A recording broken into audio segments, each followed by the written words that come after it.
It is nestled among the redwoods, 2,700 acres of pristine land, broken down into dozens of camps.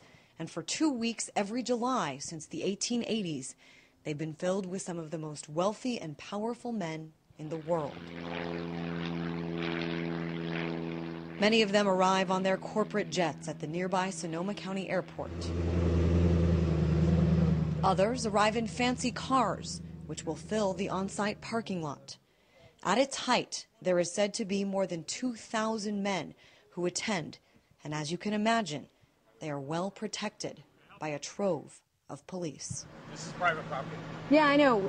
So we're out covering the protest, and we just wanted to see if there was anyone that could give us... I would like you guys to get off the property, please. There's no way we could just get an escort? No, not at all, and I'll have the police come and arrest you if you don't leave, please. Okay. Thank you. Access is by invitation only, and most pay more than $15,000 to attend. And for more than 35 years, protesters have stood at the entrance gates. Our concern is not what's going on inside of the Grove, but what's happening outside of the Grove with the people that are in here. According to several reports, this is where the idea for the Manhattan Project was conceived back in 1942.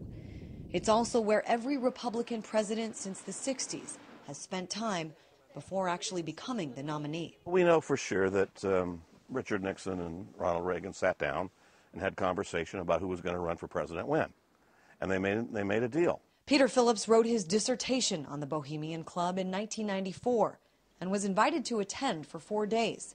He witnessed firsthand the opening event, the cremation of care, where the power elite leave their cares behind in a symbolic ceremony beneath Moloch the owl, seen in this photo. Jed Jankel says he was a paid employee of the Grove and drove the horse and buggy that carried the casket in the ceremony. The casket represented their cares, and they would actually burn it in along the lake with music. This is a place filled with secrets that only those who go inside and perhaps the trees will ever really know. But I was able to get my hands on some photographs that I want to show you just to give you a sense on what it looks like on the inside. This is a photograph of people who attend. As we mentioned, it is all men, and this is a photograph of some of them. This here was taken back in 1999. Colin Powell, the back of Donald Rumsfeld's head. And this is Thomas Keane. 2 years later, he would become head of the 9/11 Commission. Here's a picture.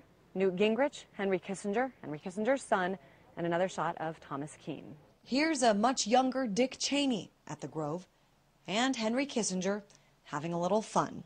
I was also able to get my hands on several programs from previous years, outlining the schedule of talks and their topics. And what we have here on July 22nd, 2008, is the Lakeside Talk given by CFR member and Trilateral Commission member Fred Starr.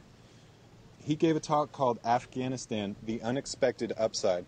There are other connections to be made as well between the Lakeside Talks and public policies that follow.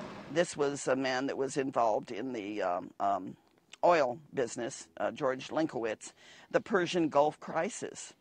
This is 1980. Caspar Weinberger, who was the Secretary of Defense in the Reagan administration on rearming America. And that's easily documented. The arms buildup came in around late 81, 82. There are rumors of extreme drunkenness, of prostitutes, and of homosexual activities by members. But for the most part, it is the secret backroom agreements critics say should be brought to light. That agreement can be, occupying the Middle East, fighting terrorism, encircling China politically and militarily. For Mary Moore, who's been researching Bohemian Grove for more than 3 decades, what happens inside is symptomatic of a much larger problem. We've all grown up taking civics, trying to understand how the world works, and we're all told that we elect representatives, they go to Washington, we have total influence over them, and they make decisions that are in the best interests of us. Then we start growing up, and if we pay any kind of attention, we find out that none of that is true. In Monterey, California, Christine Frizzau, RT.